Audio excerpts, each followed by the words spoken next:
ऐसे इंसिडेंट हो चुके होते जहाँ उनकी जान जाने ही वाली थी, बच्चों की ऐसी ट्रैजिक तरीके में वो भी इतनी अकाल मृत्यु हो जाए तो कितना सदमे वाली बात है। वहीं पे फिर लोग कहते हैं शमशान घाट के पास रात को नहीं घूमना चाहिए, आपको बहुत नेगेटिव फील होता है। तो पता चलता है कि उन्हें ना पीनट से उन्हें एलर्जी थी। वो फोल्डिंग पे सो रही थी और अचानक ही 2-3 बजे ना वो एकदम चिल्ला के उठी। उनकी ना किसी ने फोल्डिंग पूरी उठा दी हवा में कि वो आदमी जो होता है ना वो लिविंग एरिया में एक चेयर पे बैठा है और उसके सामने उसकी पत्नी की लाश है कि अगर वो प्रेग्नेंट होती तो मैं उसकी बलि देता ही क्यों। तो शिवम ना एकदम से ही राज को एकदम टाइटली पकड़ लेता और बोलता रोक रोक, सामने आंटी है कि यहाँ पे बहुत लोगों को पैरानॉर्मल एक्टिविटीज महसूस हुई है। कार्टून है, वो ऐसे ऐसे प्रेडिक्शंस कर चुका है सालों पहले ही जो अब हो रहे हैं। आप पुनर्जन्म में यकीन करते हो? अगर आपका इंटरेस्ट ना फिक्शन स्टोरीज में है, हॉरर स्टोरी में है, मर्डर मिस्ट्रीज में है, केस स्टडीज में है, तो आई एम डैम श्योर आपको ये पॉडकास्ट बहुत बहुत पसंद आने वाला है। और उतनी ही अच्छी आज की हमारी गेस्ट है मुस्कान, जो कि एक ऑथर है, फिक्शन स्टोरी टेलर है, केस स्टडी करती है मर्डर मिस्ट्रीज़ के ऊपर, रियल फैक्ट्स के ऊपर। और इस पॉडकास्ट में हम लोगों ने काफ़ी सारी स्टोरीज ना कवर करके इम्पोर्टेंट स्टोरीज कवर करी है आपके लिए। आप देखना पुनर्जन्म, घोस्ट, रियल लाइफ इंसिडेंट्स और कैसे एक पति अपनी पत्नी की बलि देता है सिर्फ और सिर्फ प्रेगनेंसी हो सके उसकी, इसके लिए। और मैं इसके अलावा आपको कुछ रिवील नहीं करूँगा। इस पॉडकास्ट को देखो और इन्जॉय करो।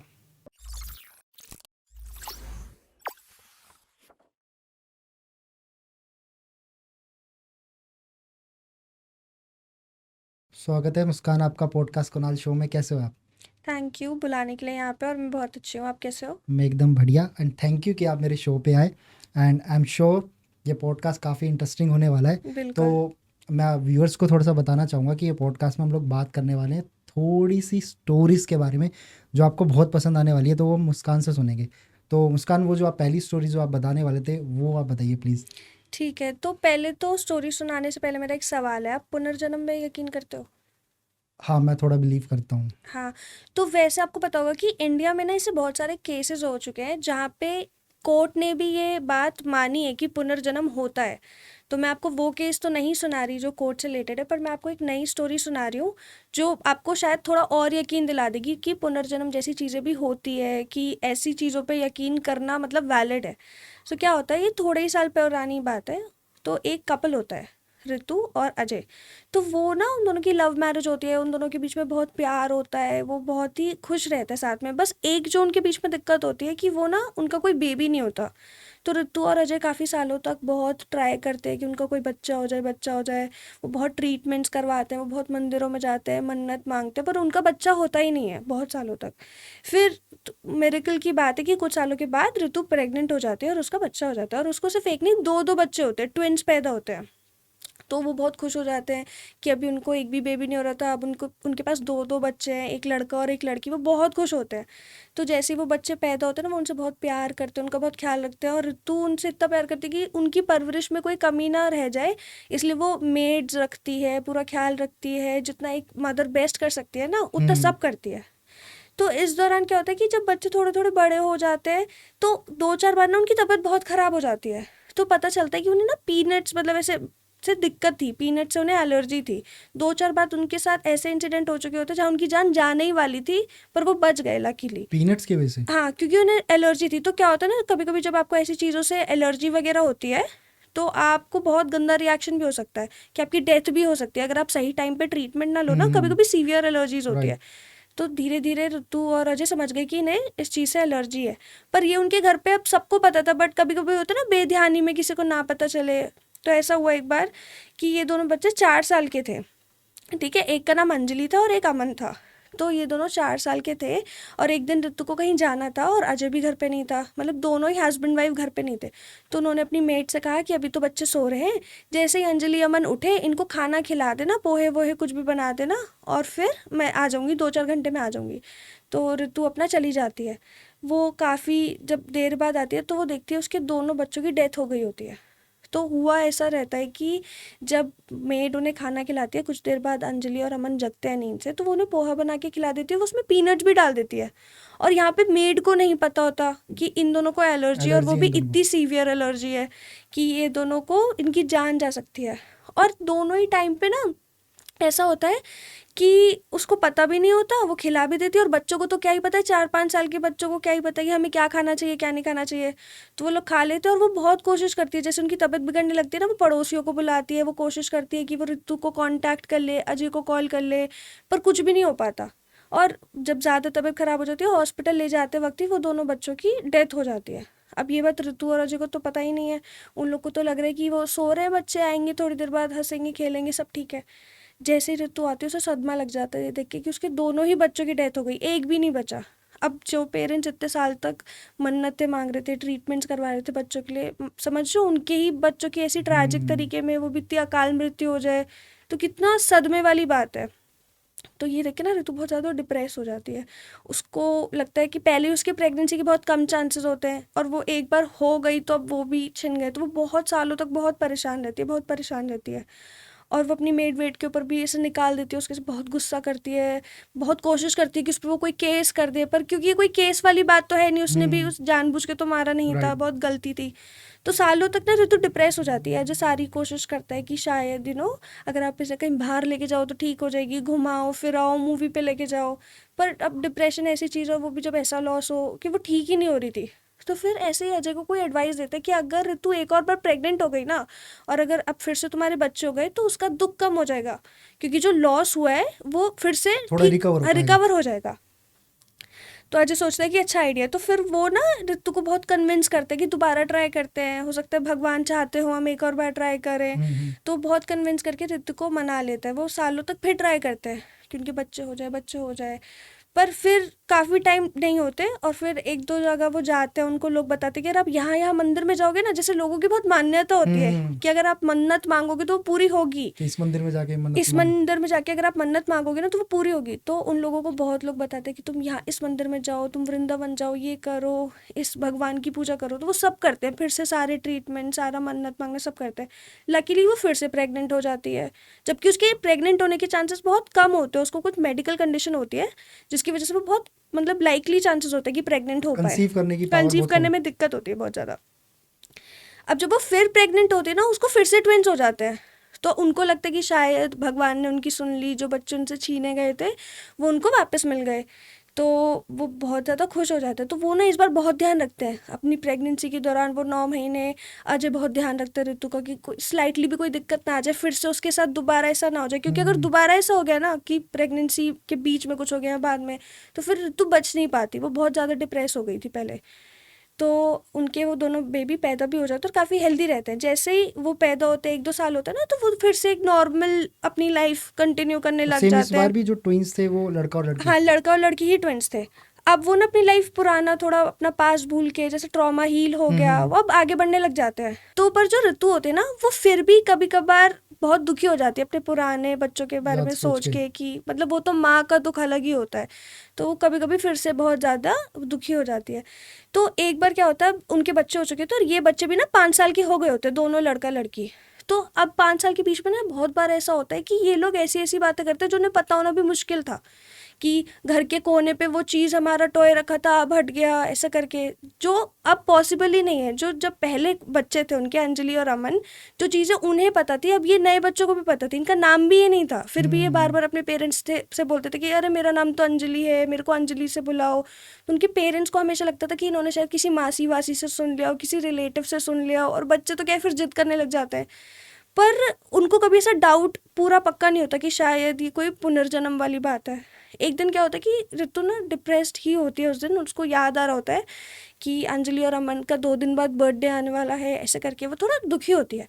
तो वो ना उनकी फ़ोटोज़ देख रही होती है, तो पीछे से उसकी बेटी आती है 4 साल की, और बोलती है आप मेरी पुरानी फ़ोटोज़ क्यों देख रहे हो, आप अभी वाली फ़ोटोज़ क्यों नहीं देख रहे, आप बुरा मत मानो, मैं वापस तो आ गई, ऐसे करके वो 2-4 ऐसी बातें बोलती है। अंजलि शॉक हो जाती है, ऋतु शॉक हो जाती है, और उसको लगता है कि ये ऐसा क्यों बोल रही है। और फिर ना वो उस बारे में बहुत रिसर्च करती है, तो उसको ना 2-4 ऐसे केसेस के बारे में भी पता चलता है जहाँ पे पुनर्जन्म हो जाता है और सेम फैमिली में होता है, कि अगर किसी फैमिली मेम्बर की डेथ हो गई, मान लो किसी के दादाजी वगैरह गुजर गए, तो फिर वो उसी फैमिली में दोबारा से जन्म लेते हैं। तो बहुत चीज़ें रिसर्च करती है, बहुत पंडितों पे जाती है और उन बच्चों से ऐसे ऐसे सवाल पूछती है कि अच्छा ये बताओ फिर पहले क्या हुआ था। तो वो बताते भी हैं कि हमने गलती से कुछ खा लिया, तो उसके बाद हमारी तबीयत बिगड़ गई और दीदी भी कुछ बचा नहीं पाई हमें और हम चले गए, ऐसा करके वो बताती है। तो फिर उन्हें धीरे धीरे यकीन होता है कि शायद ही उनके बच्चे वापस आ गए हैं, जो उनके ट्विंस पहले मरे थे अब उनका फिर से पुनर्जन्म हुआ है और वो वापस उनके घर पे आ गए हैं। तो जब उसको ऐसा लगता है ना दिमाग में, उसको थोड़े प्रूफ्स भी मिलते हैं, फिर वो बहुत रिसर्च करती है। तो उसको मैंने आपको बताया ना कि इंडिया में ऐसे बहुत केसेस है जहाँ कोर्ट ने भी माना है राइट। कि पुनर्जन्म होता है। जैसे एक बहुत फेमस केस है टीटू सिंह का, आपको पता है? नहीं, मुझे नहीं, आप थोड़ा सा बताएंगे इसके बारे में? हाँ, तो मतलब वो इस केस के बारे में देखती है। तो क्या होता है, टीटू सिंह वाला केस ये होता है कि एक बहुत बड़ा बिजनेसमैन होता है सुरेश वर्मा, और एक दिन ना उसका मर्डर हो जाता है। तो मर्डर के बाद कुछ सॉल्व नहीं होता, किसने पकड़ा किसने नहीं पकड़ा। बहुत सालों बाद एक अलग गांव में एक लड़का पैदा होता है, टीटू नाम रखा जाता है उसका। तो जब टीटू 4-5 साल का ही होता है ना, तो वो ऐसे बोलता है कि मैं सुरेश हूँ, मुझे मेरी फैमिली के पास लेके जाओ, मेरी बीवी मेरा इंतजार कर रही है, मेरी रेडियो शॉप है आगरा में, ऐसी बातें करते हैं। तो पहले तो माँ बाप को लगता है शायद मजाक कर रहा होगा बच्चा है, पर जो जो वो कहानी बताते हैं ना सुरेश के बारे में, जब माँ बाप थोड़ा ढूंढते हैं तो वो सच निकलती है। सुरेश की सच में एक रेडियो शॉप होती है, उसकी बीवी होती है, ये सब होता है। तो फिर टीटू बहुत जिद करता है, मुझे सुरेश के घर लेके जाओ, मेरे को मेरे पुराने घर लेके जाओ। वो वहाँ अपने माँ बाप से मिलता है, उनको ऐसी ऐसी चीज़ें बताता है जो टीटू को पता हो ही नहीं सकती थी, सुरेश को ही पता थी। तो वो सुरेश की अपनी लाइफ के बारे में कि मेरा मर्डर इन लोगों ने करा है, यहाँ पे हुआ था। फिर वो अपने कातिलों को पकड़वाता भी है। वो आगरा के कोर्ट में जाता है और एक पूरी गवाही देता है, स्टेटमेंट कि ऐसे ऐसे मेरा इस तारीख को मर्डर हुआ था, इन इन लोगों ने मुझे मारा था। और वो अपनी पूरी पास्ट लाइफ जो सुरेश की तरफ से जी होती है सारी डिटेल्स बताता है। अब क्योंकि वो इतनी डिटेल में बता रहा होता है कि उसने यहाँ पैसा दबा रखा है, उसकी ये रेडियो शॉप है, उसकी बीवी का वो ऐसे बोलता था, तो सबको यकीन हो जाता है कि ये सच है। इनफैक्ट कोर्ट भी मानता है कि ये सच है, और वो जो सुरेश वर्मा के कातिल होते हैं उन्हें सजा भी देती है, ये 4 साल के बच्चे की गवाही पे उनको सजा मिल रही है? सजा भी दे देती है कोर्ट। मतलब मानो आगरा कोर्ट ने एक्सेप्ट कर लिया कि पुनर्जन्म कुछ होता है और ये बच्चा सुरेश वर्मा का दूसरा जन्म है, और हम इसके कहने पे उन लोगों को सजा दे रहे हैं जो इसको पहले मार चुके हैं। तो ये सब केसेस ये भी देखती है, ऋतु भी देखती है कि ऐसा भी होता है। तो ये सब देखने के बाद और थोड़ा और रिसर्च करने के बाद ना बहुत ऐसे पेपर्स भी लिखे गए हैं, मतलब लेजिट फुल रिसर्च पेपर्स लिखे गए हैं जहाँ पे डॉक्टर्स ने, साइकेट्रिस्ट ने रिसर्च कर रखी है, रिसर्चर्स ने, कि अच्छा पुनर्जन्म जैसी भी चीज़ होती है। 5-6 केसेस तो ऐसे जो वर्ल्ड वाइड बहुत फेमस है। डॉक्टर की भी एक साइंटिफिक रिपोर्ट आई थी जो मैंने शायद से 2-2.5 साल पहले देखा था, कोई आर्टिकल था टाइम्स ऑफ इंडिया का, जहाँ पर एक डॉक्टर ने बताया था, आई थिंक शायद ये I think might be wrong, शायद फ्रांस का कोई जगह थी जहाँ पर ये पुनर्जन्म वाली सीन हुई थी। एक लेडी थी जो डेथ हो गई थी अराउंड कुछ 35-36 साल में, और उसी के ही दूसरी फैमिली में उसका जन्म हुआ अच्छा। था एज अ लड़का। ओ, पर उसने वो सारी चीज़ें बताई थी तो उस उस लेडी को पता हो लेडी को सकती पता हो थी। सकती हाँ, है, तो उसके हस्बैंड वही। तक की प्राइवेट चीज़ें भी। अच्छा, बस ये ऐसे ही फिर वो केसेस देखती है तो उसको भी यकीन हो जाता है कि शायद से जो अंजलि और अमन उससे नहीं रहे उनके बच्चे, वो वापस आ चुके हैं। और जब उनको ये थोड़ा यकीन हुआ ना, तो फिर धीरे धीरे उनकी मेंटल हेल्थ भी इम्प्रूव होने लग गई। उसके बाद उन्होंने उनका अपने जो दूसरे ट्विंस उनका नाम बदल के फिर से अंजलि अमन रख दिया, और फिर उनके साथ वैसे ही उन्होंने अपनी लाइफ कंटिन्यू करी कि उनके उनके साथ कोई हादसा हुआ ही नहीं था। वो सब भूल गए कि ऐसा कुछ हुआ भी था, क्योंकि दोबारा उनके लिए वापसी आ तो गए। हाँ बच्चों ने वापस मिल गए ना। तो ऐसे कुछ केसेस होते हैं जो सुनने में बहुत अनबिलीवेबल है, पर आप मानो कि अगर कोर्ट मान रहा है, डॉक्टर्स रिसर्च पेपर्स लिख रहे हैं, अगर कोई किसी को सजा दे रहा है एक पर्सन की गवाही पे जो 4-5 साल का बच्चा है, 7-8 साल का बच्चा है, तो ऐसा कुछ तो होता ही होगा। कोई कोर्ट तो नहीं झूठा झूठा किसी को सजा देगा ना। तो फिर इसके बाद ऐसा सुन के लगता है कि हाँ ये सब होता है, पुनर्जन्म भी होता है। फिर अगर पुनर्जन्म होता है तो भूत भी होते हैं, राइट, क्योंकि भूत है बिकॉज तो आप भगवान भी राइट है। आप एज अ ऑथर बहुत सारी चीज़ें रिसर्च भी करते हो, हाँ। तो इसमें कितना बिलीविंग सिस्टम आपका आता है एज अ हॉरर कंटेंट पे या घोस्ट? बिकॉज मैं भी थोड़ा बिलीव करता हूँ इस चीज़ के अंदर कि अगर अच्छी चीज़ें हैं तो बुरी बुरी चीज़ भी भी है, है। क्योंकि बैलेंस बहुत ज़रूरी है। बैलेंस क्योंकि जरूरी है। अच्छे की वैल्यू भी हमें तभी पता लगती है जब कोई चीज़ लाइफ में बुरी होती है। ये बहुत नॉर्मल सा फैक्ट है कि हमें अच्छा तब फील होता है तब हम किसी बुरे चीज़ से बाहर निकल के आए हैं, और बुरा तब फील होता है जब कोई अच्छी चीज़ हमें छोड़ चीज़ के से गई। हाँ तो सही है। जो आप घोस्ट की चीज़ बताने वाले थे उसको प्लीज़ बताइए। मतलब देखो, यही बात है, जैसे ना मैं बचपन से बहुत ज़्यादा ऐसे हॉरर फिल्म्स कंज्यूम करना, ऐसे मर्डर केसेस, ये सब बहुत देखती थी, मुझे बहुत शौक था। फिर मेरे जो दादाजी थे वो मुझे ऐसी कहानियाँ भी बहुत सुनाते थे, और वो ना ऐसी ऐसी कहानियाँ सुनाते थे कि आप मान ही जाओगे कि अरे हाँ होता ही है। अब जैसे बच्चों को तो सभी डराते हैं बचपन में कि यहाँ हम्म। मत जाओ, वो पकड़ लेगा, वो पकड़ लेगा। फिर वो ना बच्चे के मन में बैठ जाता है। पर धीरे धीरे जैसे आप बड़े होते हो और आप देखते हो, अब मेरा क्या इंटरेस्ट था, मेरा इसी लाइन में इंटरेस्ट था कि मुझे तो ऑथर ही बनना था। तो ये सब रिसर्च करो, फिक्शनल स्टोरीज देखो, केसेस देखो। तो ऐसे ऐसे केसेस के बारे में मैंने पढ़ा है, देखा है। जैसे ये टीटू सिंह वाला होगा कि उसको आप कैसे डिनाई करोगे, हम्म। आप इसको कैसे अनदेखा कैसे कर सकते हो कि एक 4-5 साल के बच्चे को ये कैसे पता कि रेडियो शॉप है आगरा में, और वो कहीं दूसरी जगह के गांव में पैदा हुआ है, तो उसे कैसे पता आगरा में एक ऐसी शॉप है। राइट। उसे कैसे पता कि इस आदमी की वाइफ का नाम ये था, या इस आदमी के माँ बाप का नाम ये था। तो ये सब चीज़ें ना आपको हिला के रख देती है कि अच्छा ऐसे भी हो सकता है। समझो कि फिर आपको हम्म। लगता है कि अगर ये है तो फिर भूत क्यों नहीं है, मतलब फिर हम्म। तो भूत भी है। क्योंकि बहुत लोग ऐसे होते हैं जो दावा करते हैं कि उनके ऊपर भूत प्रेत का साया था। वो ऐसी ऐसी हरकतें करते हैं जो आप एक्सप्लेन नहीं कर सकते। राइट। जैसे एक बार मैंने एक ऐसा केस सुना था कि एक लेडी पोजेस हो गई थी। उनका उनका मानना था, और उनके आसपास सबका मानना था कि उन पे कोई आत्मा वात्मा चढ़ गई है। तो अब इस पे आप बिलीव कैसे करते हो, उसका रीज़न क्या है? वो औरत आदमी की आवाज़ में बात कर रही है। वो औरत जो दिखने में बहुत वीक है, वो बिस्तर उठा दे रही है हाथ से, या अपने आप को इतना पावरफुल पोर्ट्रे कर रही है कि किसी को भी धक्का दे दे रही है। तो ये कैसे पॉसिबल है? मतलब हाँ, बहुत बार ऐसा होता है कि आपको शायद कोई मेंटल इलनेस हो, हम्म। इसलिए कभी कभी ब्रेन आपको वो स्ट्रेंथ दे देता है। पर जब इतने लोगों के साथ हो गया है, लोग ऐसा क्लेम करते हैं कि उन्होंने भूत देखा है, लोग ऐसा क्लेम करते हैं कि वहाँ मत जाना, ऐसा हो जाएगा। सिर्फ इतना ही नहीं, इंडियन गवर्नमेंट भी मानती है। जैसे भानगढ़ जैसी जगह है, वहाँ पे हम्म। साफ साफ बोर्ड्स लगे हुए हैं कि यहाँ पे रात में जाना अलाउड और नहीं वो भी है। गवर्नमेंट ने लगाए हैं। वो भी गवर्नमेंट ने लगाए। तो अब गवर्नमेंट अगर कोई बात बोल रही है कि यहाँ पे बहुत लोगों को पैरानॉर्मल एक्टिविटीज़ महसूस हुई है, उन्होंने बोर्ड लगा दिए, सिक्योरिटी गार्ड बिठा दिए, तो कुछ तो बात होगी ना। राइट। मतलब गवर्नमेंट भी अपने रिसोर्सेज ऐसी चीज़ पे वेस्ट क्यों करेगी? कि अगर ये सब मनगढ़ंत वाली बात होती तो ये सब बोर्ड्स लगाना क्यों होगा? हम्म। इनफैक्ट इंडिया में एक सोसाइटी भी है, इंडियन पैरानॉर्मल सोसाइटी करके, जिनको गौरव तिवारी ने फाउंड करा था। गौरव तिवारी फाउंडर थे, वो बहुत बड़े पैरानॉर्मल इन्वेस्टिगेटर है, जो अलग अलग जगह पे जाके डिटेक्ट करते कि वहाँ पे भूत है नहीं है। एनर्जीज को हाँ, बेसिकली डिटेक्ट करते हैं। एनर्जीज को राइट। मतलब फील करते हैं कि है कि नहीं। तो ये साइंटिफिक भी बहुत चीज़ है कि आप फील कैसे कर रहे हो, आपके पास वो इक्विपमेंट्स होने चाहिए। और ये थोड़ा अंधविश्वास भी है, विश्वास भी है, मतलब बहुत ऐसी चीज़ें जो आप समझ नहीं सकते। हम्म। पर मानने वाले मानते हैं, मतलब मैं भी मानती ही हूँ, मेरे को भी लगता है कि हाँ ऐसी चीज़ें होती है। राइट। बिकॉज ऑफ अगर हम बात करें भगवान की, हम्म।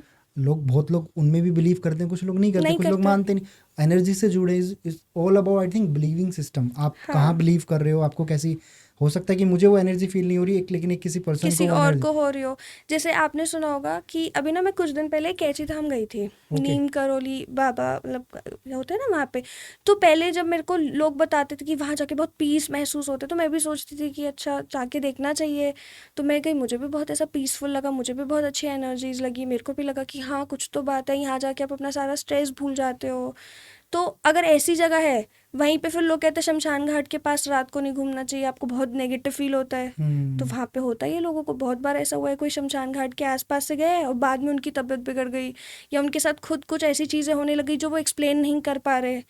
तो हाँ, मेरे को लगता है ये सब चीज़ें तो है। पर अब वही है, सबके ऊपर डिपेंड करता है कि आप मानना चाहते हो नहीं मानना चाहते। बट आई विल से, अगर आप नहीं भी मानते तो उसे डिसरिस्पेक्ट मत करो। कि अगर राइट। आपको कोई बोल रहा है ना कि ये चीज़ नहीं करनी, या चौराहे पे इन इन टाइम पे किसी चीज़ पे नहीं टापना, तो मत करो ना। कि अगर नहीं है तो तुम्हारा क्या जा रहा है, मत करो। अगर राइट। है तो तुम पे चढ़ जाएगा। आई थिंक नहीं करना ज़्यादा बेटर है, बिकॉज ऑफ आप हाँ। एटलीस्ट वहम तो नहीं आएगा आपके मन हाँ, में। जैसे अभी दशहरा गया, अभी दिवाली आएगी। हम्म। तो लोग कहते हैं ना कि दिवाली के वक्त पे चौराहे पे सामान राइट। से नहीं राइट। राइट। टापना चाहिए। मतलब मेरे पेरेंट्स तो मुझे दिवाली के टाइम बचपन में बहुत कम निकलने देते थे कि बेध्यानी में बचपने में चौराहे कुछ पे तो टाप ना खासकर जाओ। दिवाली पे बहुत ज़्यादा, इवन हमारे भी हाँ, घर वाले बोलते हैं कि दूर, मतलब इवन टापने की तो बोलते, उसके आसपास से भी आसपास से उससे भी भी मत मत निकलो। गुजरो। तो अगर आप इतनी पीढ़ियों से लोग बोलते आ रहे हैं, एक्सपीरियंस करते आ रहे हैं, तो क्यों उसे डिसरिस्पेक्ट करना? अब यहीं पे अगर मैं हूँ और मैं नहीं मानती, और मेरे को कुछ दिख जाए और मैं टाप जाऊँ कि अरे मैं तो नहीं मानती, चलो हटो। फिर मेरे साथ कुछ हो गया, फिर मतलब मैंने तो चलो बचपने में या अपने विश्वास में टाप गई, हम्म। पर अब बाद में सफ़र तो मेरी फैमिली भी करेगी मुझे कुछ हो गया तो। राइट। तो मेरा मानना है, आप मत मानो, पर आप डिसरिस्पेक्ट मत करो, कभी भी ऐसे प्रवोक मत करो कि मैं नहीं मानता, यहाँ भूत है, मैं तो जाऊँगा। अगर भूत है तो मेरे पे आके दिखाए, ऐसी चीज़ें मत बोलो जो प्रोवोकिंग हो, क्योंकि बहुत लोगों पे आए हैं। जब वो जैसे कुछ लोग होते हैं ना कि हम तो नहीं मानते, हम तो जाके देखेंगे कि भानगढ़ डरावनी जगह है, पर हम तो जाएंगे और रात को बोलेंगे हम पे आओ। तो ये सब चीज़ें ना करना थोड़ा बेस्ट रहता है। आपने पर्सनल लाइफ में कभी ये सब चीज़ें फील, मतलब कोई इंसिडेंट हुआ है आपके साथ जो आपका बिलीविंग सिस्टम इतना ज़्यादा और बढ़ गया? मतलब मेरे साथ पर्सनली नहीं हुआ, पर मेरी मॉम के साथ हुआ था। तो अभी ना जब मैं 10th, शायद मैं 10-11 साल की थी, 10 ईयर ओल्ड 11 ईयर ओल्ड होंगी, तो मेरे दादाजी की तब डेथ हुई थी। तो जब दादाजी की डेथ हुई उसके 1 साल के अंदर अंदर ना बहुत बार ऐसा इंसिडेंट हुआ कि कभी वो किसी के सपने में आ रहे हैं, कभी वो पापा के सपने में आ रहे हैं, कभी वो मम्मी के में आ रहे हैं, तो ऐसा टाइप। फिर 1 साल होने ही वाला था, हमने बरसी बरसी तब तक कुछ नहीं करवाई थी दादाजी की। जो फाइनल राइट्स होते वो तो करवा दिए थे, पर जो 1 साल बाद करवाते हैं जो ना, बरसी होती है। बरसी और ये सब चीज़ होती है, तो वो नहीं करवाई थी। तो एक दिन क्या हुआ, हम सब सो रहे थे और गर्मियों का वक्त था, तो और तब एक रूम में एसी था, तो हम एक ही रूम में सब सोते थे मोस्टली, मैं मम्मी पापा। तो अब उस दिन क्या हुआ कि मम्मी ना फोल्डिंग आती थी ना, पहले फोल्डिंग पे सो रही थी। तो वो फोल्डिंग पे सो रही थी और अचानक ही 2-3 बजे ना वो एकदम चिल्ला के उठी कि ये क्या हुआ, ये क्या हुआ। वो एकदम चिल्ला के घबरा के उठी, तो पापा मैं सब डर गए कि ये क्या हुआ। तो फिर वो बताती हैं कि उनकी ना किसी ने फोल्डिंग पूरी उठा दी हवा में और फिर छोड़ दी। तो या तो हो सकता है उनका सपना हो, पर उन्होंने जो बताया वो ये था कि दादाजी की उनको दिखा, मतलब स्पिरिट दिखा, और वो फोल्डिंग उठी और एकदम उनको गिर गई और वो उन पे गुस्सा है। और वो उन पे गुस्सा है, मतलब दादाजी मम्मी पापा पे गुस्सा है, और ये उनको गुस्सा दिखाने का एक तरीका है। तरीका। जब मम्मी ने ये बात पापा को बताई तो पापा ने भी फिर बताया कि मुझे भी ना 5-6 दिन से बहुत सपने आ रहे हैं पापा के, मतलब उनके तो पापा ही हुए ना, कि उन्हें भी दादाजी के बहुत सपने आ रहे हैं, और क्या कुछ हमने शायद कुछ गलत कर दिया, कुछ नहीं करवाया, ऐसा कुछ। तो तब फिर मम्मी पापा ने थोड़ा पंडित से बात करी, उन्होंने बोला कि आप इनकी ना बरसी करवाओ, हो सकता है इनकी आत्मा को शांति शांति नहीं ना मिली, मिली मुक्ति नहीं हो मिल या पा रही। कुछ, या अभी भी यहीं हो, तो आप इनकी बरसी कराओ। और यहाँ एक जगह उन्होंने बताया, यहाँ जाओ बरसी वगैरह करवाओ, और तब आपके साथ ऐसा नहीं होगा, आप करवाओ, बहुत ज़रूरी है। तो फिर पापा, मेरे ताई जी वगैरह सब कोई जाते हैं और हमारे दादाजी की बरसी होती है फिर 1 साल बाद जो होता है। फिर उसके बाद ऐसा कोई इंसिडेंट ही नहीं होता, बहुत साल तक कुछ नहीं हुआ। अभी अब रिसेंटली क्या हो रहा है, मेरी दादी की भी थोड़ी तबीयत ख़राब है। तो अब जब दादी की तबीयत ख़राब है ना, तो वो ऐसी बातें बहुत करती है कि मुझे तो तुम्हारा दादा सपना में दिखा था, ये सब वो सब। तो अब वो भी झूठ क्यों ही बोलेंगी। अब मैं मान रही हूँ तबीयत ख़राब है, तो हो सकता है कि शायद उनको ये वहम हो रहा बहुत हो। इम्पोर्टेंट बात है कि जब, अब बोलना तो नहीं चाहिए, बट जब किसी इंसान का समय हाँ, आ रहा होता है तो उसे बहुत सारी चीज़ें एक्सप्लोर करने को मिलती है। दिखती दिखती है है। कि इवन जो आपकी लाइफ फैमिली के जो मेंबर्स से जो चले गए हम्म, हैं वो उनको दिखने चालू होते हैं। हम्म। उनके इवन कुछ किस्से ऐसे भी होते हैं जो हमारी फैमिली में हम लोगों ने बचपन से सुने हैं कि अ, उनको यमराज तक के दूत दिखते हैं, अच्छा, या जैसे आपके केस में आपकी दादी को दादाजी आपके दादाजी दिख रहे दिख हैं, रहे हैं। वो बोलते हैं कि समय आ रहा है, वो मुझे बुला रहे हैं, मतलब वो विजन उनका इस हाँ, तरीके से काम हाँ, करने वो लगे। बात भी ऐसी करती हैं कि तेरे दादाजी लेने आ रहे हैं करके। मतलब हमें तो बुरा ही लगता है, देखो हमारी तो दादी राइट, है, राइट। कि उनके साथ कुछ हो ना जाए। पर देन अगेन मैंने ऐसा बहुत सुना भी है, जब किसी का जेन्युइनली थोड़ा टाइम पास आ रहा होता है, मतलब नॉट इन दिस केस पर किसी भी केस में कोई अगर अपने लास्ट डेज में होता है, तो उनको ना वो फैमिली मेम्बर्स दिखते हैं जो अब इस दुनिया में नहीं है।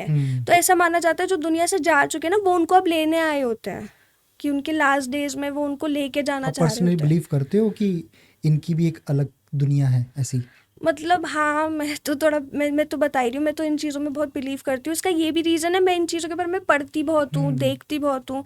तो जो चीज़ आप बार बार पढ़ोगे देखोगे, आपको तो यकीन हो ही जाएगा ना, चाहे आप यकीन नहीं भी करते हो। पर मैं आपको एक ही चीज़ 100 बार दिखा दूँ अलग अलग केस में, फिर प्रूफ भी कर दूँ कि देखो कोर्ट ने माना है, गवर्नमेंट ने माना है, पुलिस ने माना है, सब ने माना है, तो फिर तो आप में कुछ तो यकीन जाएगा ही। तो मैं तो करती हूँ यकीन। और फिर जो मेरी मम्मी के साथ भी हुआ, तो मतलब मेरी मम्मी तो मुझसे झूठ बोलेगी ही नहीं। अगर सपना भी है तो उनके लिए तो वो सच है ना, फिर मेरे लिए भी वो सच है।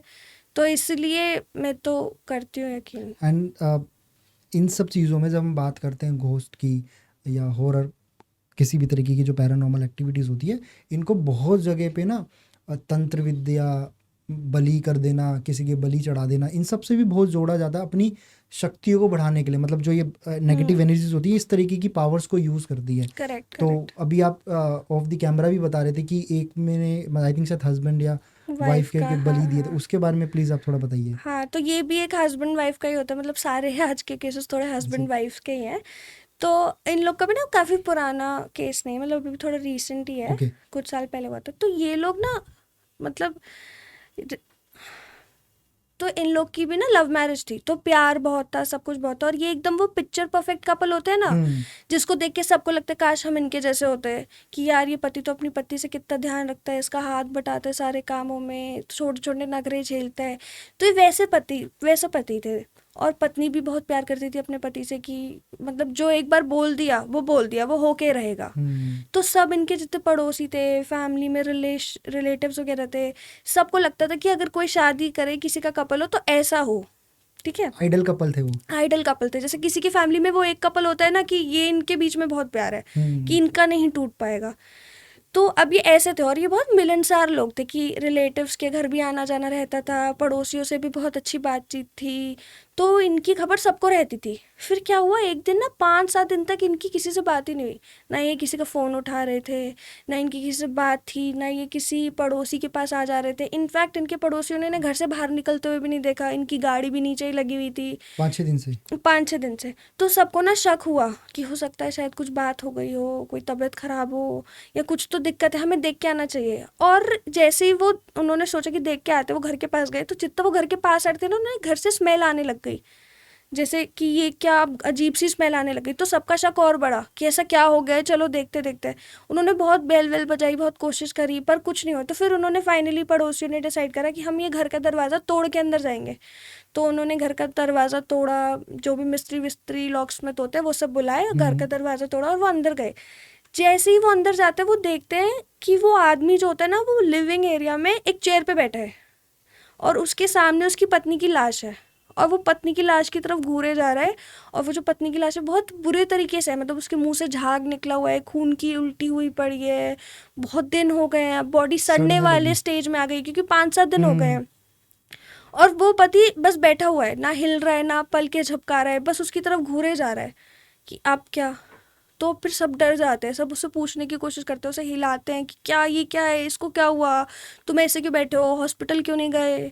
किसी को फर्स्ट ये नहीं आता कि इसी ने मारा होगा, क्योंकि वो तो फिर पिक्चर परफेक्ट कपल है। राइट। उनको लगता है कि शायद इसको कुछ हो गया, इसको सदमा आ गया और ये बैठ गया है ऐसा ही, क्योंकि ऐसा कोई चाकू वाकू या कुछ वैसा सामान भी नहीं वेपन होता नहीं था ना, कोई भी। वेपन भी नहीं होता, बस उनके मुंह से झाग आई होती है, और खून की उल्टी वगैरह से खून वून होता है। तो सबको लगता है कि शायद इसे सदमा आ गया। तो सब पहले तो इसको कोशिश करते हैं, बात करे, पानी पिलाए, पर वो कुछ नहीं करता, वो बस एक डायरेक्शन में घूरता रहता है, और बहुत ही क्रीपी तरीके से घूरता रहता है, जैसे उसके साथ कुछ बहुत बुरा हो गया हो।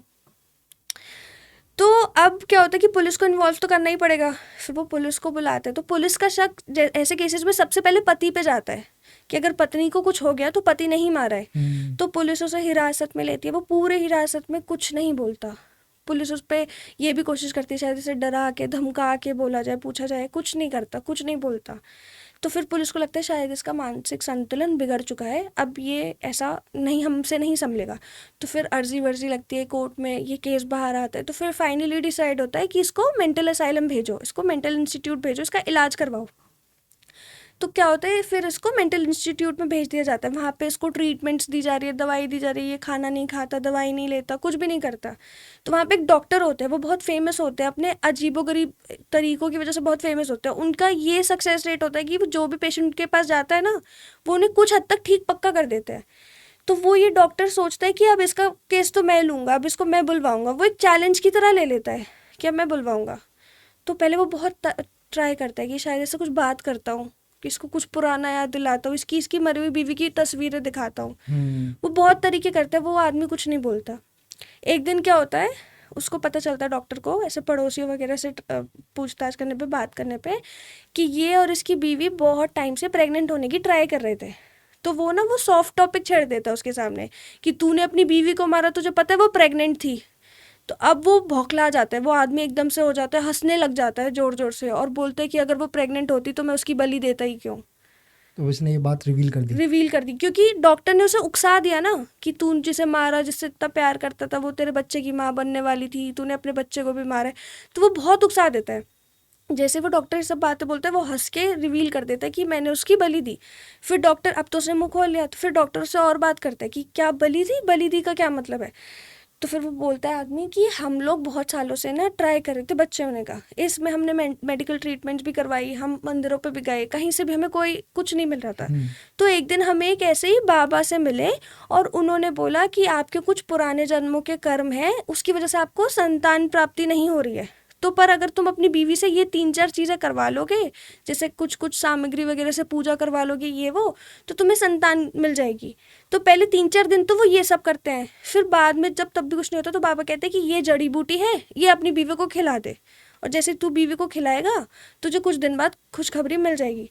तो उसके लिए तो वो बस एक अपने बच्चे की चाह में कुछ कुछ चीज़ें कर रहा होता है, राइट। उसको नहीं पता वो जड़ी बूटी में या वो गोली जो भी बाबा ने दी उसमें क्या था। जैसे ही वो बीवी वो खाती है ना, उसकी कुछ घंटे में डेथ हो जाती है, मतलब कुछ पॉइजन होता है, कुछ क्या होता है किसी को नहीं पता।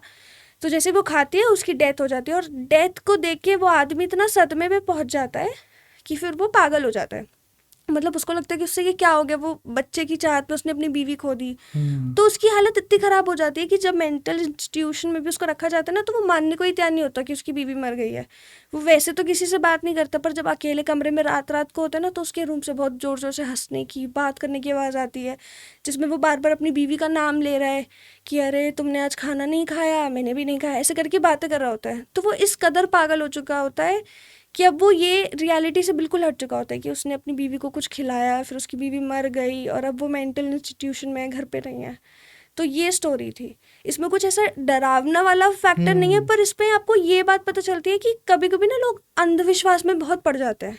जैसे होता है लोगों को चाहत राइट, रहती राइट। है, कभी किसी को बच्चे की रहती है, कभी किसी को पैसे की रहती है, तो उसमें जो भी उन्हें कोई बोलता है कि ये कर लो, वो कर लेते हैं। पर उनको एक लाइन पता होनी चाहिए कि किस हद तक करना है, किस हद तक तुम किसी चीज़ में मान सकते हो। वो लोग बहुत अंधविश्वासी होते हैं, दोनों ही पति पत्नी बहुत अंधविश्वासी होता है। मतलब इस प्रकार के कि उनके पड़ोसी बाद में बताते हैं, जब उन्हें पता चलता है कि ये अंधविश्वास से मरे हैं, तो पड़ोसी बाद में बताते हैं कि वो इतने अंधविश्वासी होते हैं कि बोलते हैं ना, अगर बिल्ली रास्ता काट जाए तो मत जाओ। तो वो दोनों इन सब चीज़ों पे भी इतना मानते थे कि रास्ता ही बदल देंगे। बिलीविंग सिस्टम उनका उनका बढ़ता चला बिलीविंग सिस्टम बहुत ज़्यादा था कि अगर बिल्ली रास्ता काट गई तो रास्ता बदल देंगे, शीशा टूट गया कुछ बुरा होने वाला है, घर से ही नहीं निकलेंगे। पर ओवरऑल वो बहुत अच्छे थे, तो कभी भी किसी को ना ऐसा खतरा सा नहीं लगा कि शायद चल इतनी 2-4 चीज़ें तो सब मानते हैं। पर फिर बाद में उनका यकीन एक बहुत गलत यकीन में बदल गया कि वो किसी की बात में कुछ भी मान रहे थे, तो इस वजह से उनकी बीवी की जान भी चली गई फिर। सो नाउ जैसे बेसिकली आप इसी तरीके की स्टोरीज में बहुत ज़्यादा रिसर्च करते हो, और आई एम श्योर क्योंकि ये जो पॉडकास्ट जो लोग देख रहे हैं डेफिनेटली वो इस तरीके का कंटेंट कंज्यूम करते हैं। तो आप उन लोगों के लिए क्या कुछ कहना चाहोगे कि ठीक है, जैसे आपका बिलीविंग सिस्टम है इन कि हॉरर एक्टिविटीज़, पैरानॉर्मल एक्टिविटीज़ भी होती है, बट आपने एक बहुत सही लाइन बोली कि लोगों को अपनी लाइन नहीं पता होती, लाइन कि पता उसके बाद नहीं आपको जाना चाहिए। तो अकॉर्डिंग टू यू, क्या कोई इंसान जब इन चीज़ों के अंदर बिलीव करता है उसको किस हद तक एटलीस्ट एक लेवल मेंटेन करना चाहिए? लेवल ये होना चाहिए कि भगवान में मानो, पूजा पाठ करो, डरो कि अगर कोई तुम्हें कह रहा है ये चीज़ नहीं करनी, चौराहे से नहीं टापना, ये चीज़ नहीं आपको नहीं करनी, मतलब नहीं करनी, तो वो मत करो। अपना पूजा पाठ करो, एक अच्छे इंसान बनने की कोशिश करो, किसी का बुरा मत चाहो। पर लाइन ये है कि तंत्र विद्या और इन सब में मत पड़ो, कि कल को मान लो किसी के घर पे जब बहुत फाइनेंशियल प्रॉब्लम्स होती हैं, या किसी के घर पे कोई बहुत बीमार है, तो वो किसी भी चीज़ पे मान लेगा। इंसान मजबूरी में हर चीज़ पे मान लेता है। तो बहुत लोगों ने उन्हें पूजा पाठ के नाम पे पागल बनाने की कोशिश करते हैं कि हम ये काला जादू करेंगे, तुम्हारे वो जो भी तबीयत खराब है सब ठीक हो जाएगी, तुम्हें पैसा मिलेगा, नाम मिलेगा, शोहरत मिलेगा। फिर उनसे उल्टी चीज़ें करवाते हैं कि इसकी बलि दे दो, बकरे को चढ़ा दो, है ना, ये समटाइम अपनी पूजा फैमिली करवाओ। मेंबर्स के लिए भी। हाँ, समटाइम्स कि ये उस रिश्तेदार को खिला दो जिस पे बहुत पैसा है, या लोग रिश्तेदारों पे भी पूजा वो काला जादू करवाने लग हाँ, जाते हैं कि तुम उसके घर पे ये कपड़ा छोड़ आओ, उसके तकिए के नीचे ये कर दो। तो ये सब वो लाइन है जो तुम्हें क्रॉस नहीं करनी।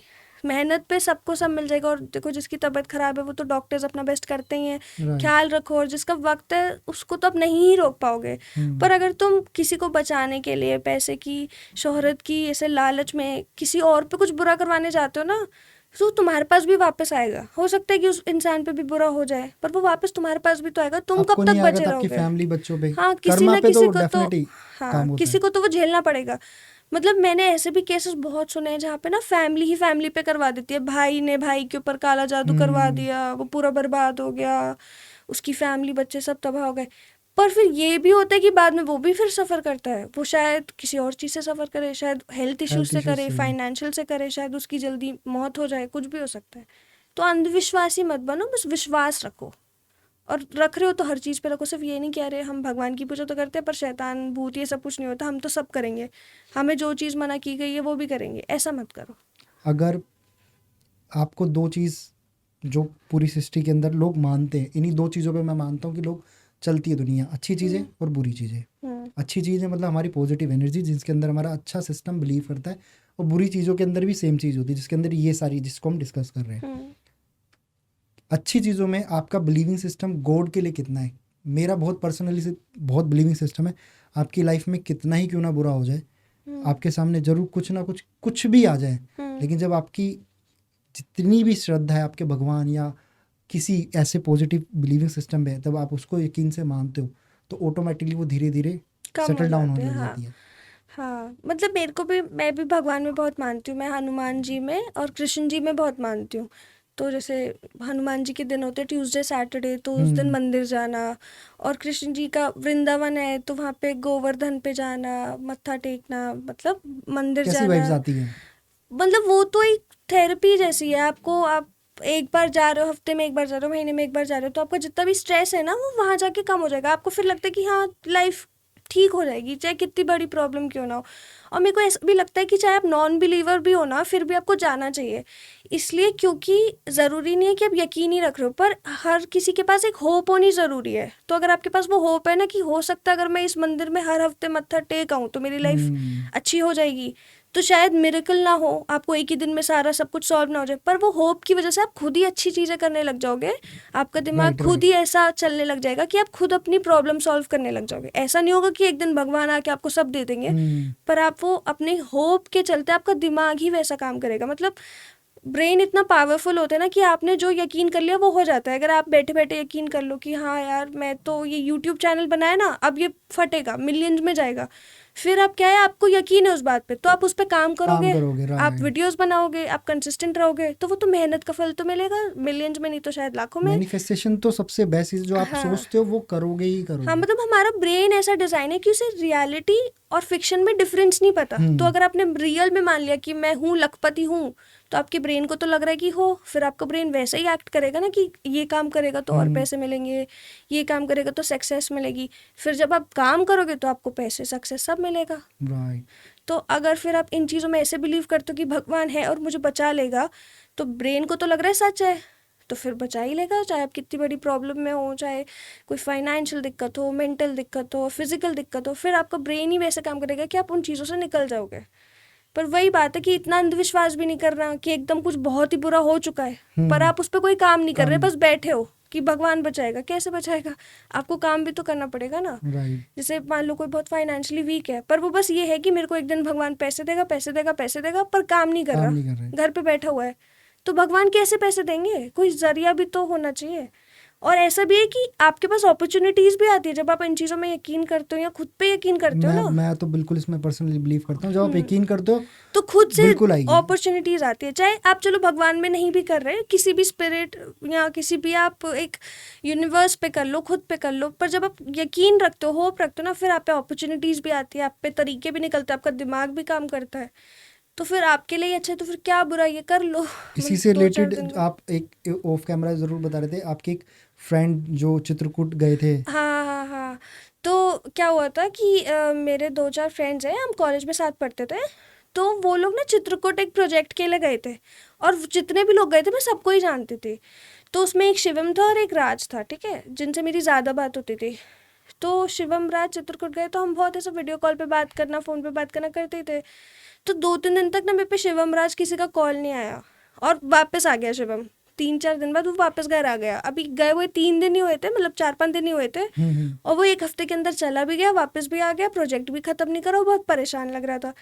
तो मैंने ना फिर राज को कॉल करा कि क्या हो गया इसको, कैसे हो गया, ये ऐसे क्यों एक्ट कर रहा है, मिल भी नहीं रहा। तो राज फिर मुझे बताता है कि एक दिन शिवम और राज जा रहे थे, और राज ड्राइव कर रहा था, शिवम पीछे बैठा था। तो शिवम ना एकदम से ही राज को एकदम टाइटली पकड़ लेता और बोलता रोक रोक, सामने आंटी है। तो अब कोई ऐसे बोलता है, जो बाइक चला रहा है वो भी रोक लेगा, वो दोनों बाइक पे थे रात को। तो राज ने एकदम से ब्रेक लगाया, रोका, पर सामने कोई नहीं है। वो उतर के भी देख रहा है कि क्या पता नीचे तो नहीं गिर गई, कुछ हो तो नहीं क्या। वो उतर के भी देख रहे हैं, ना कोई आंटी ना कोई जानवर, कुछ भी नहीं, खाली सड़क, रात का समय 12-1 बजे। तो डर जाता है। जैसे अभी एज तो छोटी ही थी, 21-22 साल के थे दोनों। तो वो डर जाता है, ये ऐसी बात क्यों कर रहा है। और ऐसा भी नहीं कि शिवम फिर हंसने लग गया, एकदम फुल कन्विक्शन के साथ, एकदम सीरियस फेस के साथ कि अरे सामने आंटी थी तो तुझे नहीं दिखी, तुझे नहीं दिखी। फिर राज घबरा जाता है कि इसको तो कुछ हो रहा है, लेके चलो। तो वो उसे रूम पे वापस लेके जाता है, और रूम पे सबको बता देता है कि ऐसे ऐसे अभी हमारे साथ ऐसा हुआ है, इससे ज़्यादा कोई छेड़ना मत, कुछ ज़्यादा बोलना मत। तो जैसे ही शिवम घर पे पहुंचता है, वो फिर बोलता है कि अरे ये आंटी मुझे यहाँ पे भी दिख रही है, ये लोग कौन है, ये यहाँ कैसे आई। और बहुत स्ट्रेट फेस के साथ, एक तो होता है आपको पता चल जाता है मजाक कर रहा है या झूठ बोल रहा है, पर एकदम कन्विक्शन के साथ कि अरे ये यहाँ यहाँ कैसे आई, यही तो तुझे नहीं दिख रही क्या, यही तो आंटी थी, वो वहाँ पे भी खड़ी थी। सब डर गए, सबको वहाँ पे बहुत ज़्यादा डर लग गया कि अब क्या करें, इसको ऐसा क्या दिख रहा है। और चित्रकूट ऐसी, वो चित्रकूट में एक ऐसी जगह पे थे जहाँ पे दूर दूर तक कुछ नहीं था, ठीक है, सुनसान टाइप की जगह थी। तो अब रात का समय है, सब बहुत यंग है रिलेटिवली, 5-6 लड़के ही लड़के हैं कमरे में, किसी को कुछ नहीं पता क्या करना है। तो वो उसको एक कमरे में सुला देते हैं अलग, कि तू अलग थोड़ी देर बैठ, सो जा। जब वो अलग भी बैठता है ना, तो वो अपने आप से कुछ बातें बातें कर रहा होता है, शिवम अपने आप से कुछ बातें बातें कर रहा होता है। तो सब बाहर राज वगैरह सोच रहे थे ये किससे बात कर रहे हैं, कमरे में तो कोई है ही नहीं।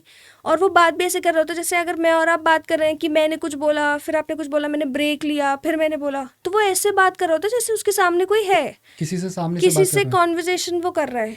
तो वो बहुत ज़्यादा सब डर जाते हैं।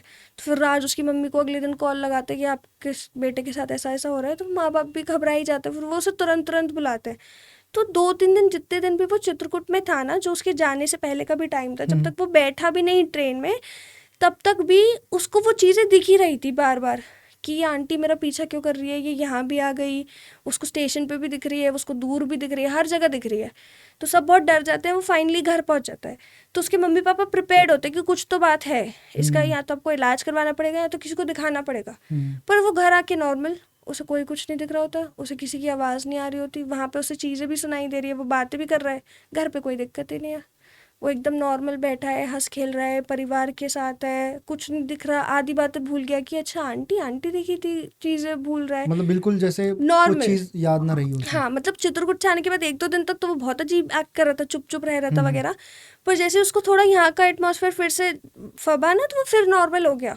तो फिर कुछ मिस्ट्री पता ही नहीं चली कि ऐसा चित्रकूट में क्या था, उसको सच में कुछ दिख रहा था, या शायद वो ज़्यादा ओवरवर्क था, एग्जॉशन थी, क्या था क्या नहीं था, किसी को पता नहीं चला।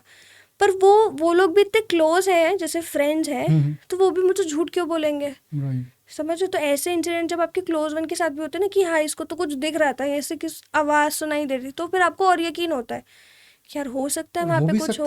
रीजन बीइंग बिकॉज एक जो आपके सर्कल में जिसने कभी ऐसा कभी प्रिटेंड किया ही नहीं, हाँ, और सडनली वो ऐसा कर रहा है ना, उसका हाँ, कोई एक होता है ना, कोई किसी को मजाक करने की आदत होती है, तो डेफिनेटली आपको बहुत लगता बिलीव है हो जाता है कि हाँ शायद इसके साथ ऐसा कुछ हुआ हो। और ये भी चीज़ थी कि जो वो लड़का था ना शिवम, वो वैसा था ही नहीं। अटेंशन सीकर लोग होते हैं ना कुछ, कि छोटी सी चोट को फ्रैक्चर हो गया बता देंगे, और अटेंशन सीख करने वाली आदत होती। उसका ऐसा कुछ सीन नहीं था, वो बहुत ही शरीफ लड़का था, किसी से ज़्यादा बातचीत ना करने वाला, खुद में रहने वाला, काफ़ी इंट्रोवर्टेड। तो अगर कोई वैसा दूसरे टाइप का लड़का होता, बहुत हंसी मजाक करना, झूठ बोलना, अटेंशन गेन करना, तो फिर शायद सबको लगता कि और हाँ मजाक कर रहे हैं, या कुछ शायद वापस आना होगा तो नाटक कर दिया, कि घर वालों ने काम के लिए भेज दिया, वापस आना तो नाटक कर दिया। पर वो वैसा भी नहीं था, और ऐसा उसके साथ कभी पहले हुआ भी नहीं, ना उसके बाद कभी हुआ, ना उसको कोई मेंटल प्रॉब्लम थी। ये कभी होता उसके है बाद मेंटल कभी इलनेस कुछ भी हुआ, पता लग पाया कि क्या रीजन हो सकता है कि नहीं कुछ पता नहीं चल चला। पाया वो। ऐसा भी नहीं था कि अगर कोई मेंटल इलनेस भी होती है तो एक जगह पे थोड़ी होती है, हर जगह पे होती है, फिर सब कुछ हर जगह पे दिखेगा। पर उसके साथ ऐसा कुछ हुआ ही नहीं। अभी उस बात को भी 3-4 साल हो गए, वो अपना मस्त लाइफ कंटिन्यू कर रहे, बट कभी नहीं दिखा। सेम चीज टाइम ट्रैवल में बिलीव करते हो आप? टाइम ट्रैवल में मतलब देखो, मैंने इनके भी बहुत सारे केसेस देखे सुने हैं, पर फिर ऐसा है कि मतलब बिलीव तो करती हूँ, पर इसके बारे में ना मेरे को ज़्यादा कन्विक्शन नहीं है। मतलब हाँ, बिलीव करती हूँ कि अगर मेरे पे कोई एक बहुत ऐसा केस आ गया कि हाँ सब सबूत दिख रहा है, तो मैं मान लूँगी कि हाँ ऐसा होता है। पर अगर आप वैसे मुझसे पूछोगे तो मैं शायद कि नहीं। सो आप टाइम ट्रैवल में बिलीव करते हो कि बहुत सारे ऐसे केसेस होते हैं जहाँ पर बताया जाता है वो पर्सन या तो बहुत ज़्यादा फ्यूचर से आया है या पास्ट लाइफ से आया है। हाँ, तो मतलब मेरे को ना इस बारे में ज़्यादा ऐसा वो नहीं है कि हाँ होता ही होता है। जैसे बाकी चीज़ों में मैं बहुत यकीन से कह सकती हूँ कि हाँ मैं तो मानती हूँ है। पर टाइम ट्रैवल वाला टॉपिक के बारे में ना मैंने ऐसा कुछ ज़्यादा नहीं देखा। मतलब मैंने 2-4 ऐसे केसेस भी देखे जहाँ पे बहुत प्रूफ्स हैं कि टाइम ट्रैवल होता है। एक आदमी ने ऐसी-ऐसी बातें बताई है जो उसको नहीं पता हो सकती, कि वो इतनी पास्ट की बात है जब वो पैदा ही नहीं हुआ। वो कह रहा है कि मैं वहाँ से आया हूँ और अभी गलती से आ गया। उसके पास जो आईडी प्रूफ भी मिले वो भी उस टाइम के मिल रहे हैं। तो कुछ-कुछ चीज़ों में मेरे को लगता है, पर फिर भी मेरे को इतना ज़्यादा यकीन नहीं है। बट मैं आपको एक वीडियो के बारे में बताती हूँ जो मैंने देखा था। तो मेरे को एग्जैक्टली वो यूट्यूब वीडियो के बारे में नहीं पता, बट मैं आपको ऐसे ऊपर ऊपर से थोड़ा ब्रीफ देती हूँ कि ठीक उस है। वीडियो में ये था कि एक आदमी क्लेम करता है कि वो फ्यूचर से आया है, और वो ना 2-4 चीज़ें बताता है कि 2024 में ये होगा, 2020 में ये होगा, 2022 में ये होगा। और अकॉर्डिंग टू दैट वीडियो उसने ये भी बताया होता है 2018 में कि एक पैंडमिक आने वाला है कुछ साल में। समझ रहे हो? सिम सिम टाइप का वो जो, हाँ, कि पैंडमिक आने वाला है।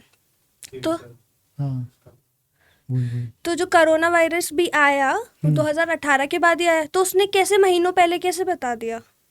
समझ रहे हो कि एक पैंडमिक आने वाला है। तो ये वीडियो में मैंने ये देखा था कि वो आदमी और भी चीज़ बताता है कि ये पैंडमिक आएगा, इतने साल बाद ये होगा, 2025 के अंदर ये होगा। वो बहुत चीज़ें बताता है, मुझे सब तो याद नहीं, बट उस वीडियो में बहुत एक्सप्लेन करके वो बात बताई गई थी, सारे प्रूफ दिखाए गए थे। और सबसे जो लेजिट प्रूफ था वो पैंडमिक वाला ही था, क्योंकि तब तो पैंडमिक का कुछ था ही राइट। नहीं। तो फिर उसको कैसे पता है कि ऐसी बीमारी आएगी जहाँ पे इतने सारे लोग मरेंगे? और वो उसके बारे में बहुत डिटेल में बताता है कि कोई एक ऐसी बीमारी होगी जहाँ पे लोग सिर्फ पास खड़े रहने से हवा में ही वो फैलेगी। लोग तो मरेंगे। हाँ, तो इस बारे फिर में देखा है मैंने थोड़ा, मतलब शायद मैंने कोई शॉर्ट्स देखा था। हाँ, तो फिर अब आप बताओ, एक ऐसा आदमी जिसको सच में कुछ नहीं पता वो ऐसे कुछ भी बोल देगा और वो सच भी हो जाएगा, और सच में हज़ारों लाखों लोग मर जाएंगे? तो पॉसिबल नहीं। तो वो ये बोलता है कि वो 2000 क्या 32 या किसी ईयर से आया था, और वो लोगों को वार्न करता है कि अब ये चीज़ आने वाली है और तुम सतर्क रहो। तो फिर ऐसी चीज़ें देख के कभी कभी लगता है हाँ यार हो सकता है मे बी, किसको कैसे पता। या अगर कोई झूठ भी बोल रहे तो इतना सच्चा झूठ कैसे बोल रहे कि सालों बाद महीनों बाद वो चीज़ हो गई। सेम जो अभी हम वो बता भी रहा था, ये कार्टून भी था एक सिम्पसन्स, यही हाँ, नाम था। सिम्पसन्स। तो उसके अंदर वो डोनाल्ड ट्रम्प हाँ, का डोनाल्ड ट्रम्प वो कैरेक्टर था, बनेगा। हाँ। उसमें पेंडेमिक से रिलेटेड भी चीज़ें बताई थी। मतलब वो काफ़ी फ्यूचरिस्टिक था, जो अब लोगों को पता लग रहा है, जो उसने 90s में बनाए हुए हैं। ये भी है। उसका देखा आपने? मतलब हाँ, मैंने सिम्पसन्स की 2-4 बात सुनी है। एक तो ग्रुप है जो बोलता है कि हाँ इन्होंने 19 में ही वो बात बना दी थी और वो अब सच हो अब रही है सच हो रही इतने है। सालों बाद, तो मतलब उन्हें पहले से ही पता था। और एक ग्रुप ये बोलता है कि जब कोई हादसा होता है ना, ये तुरंत उसकी वीडियो बना देते हैं।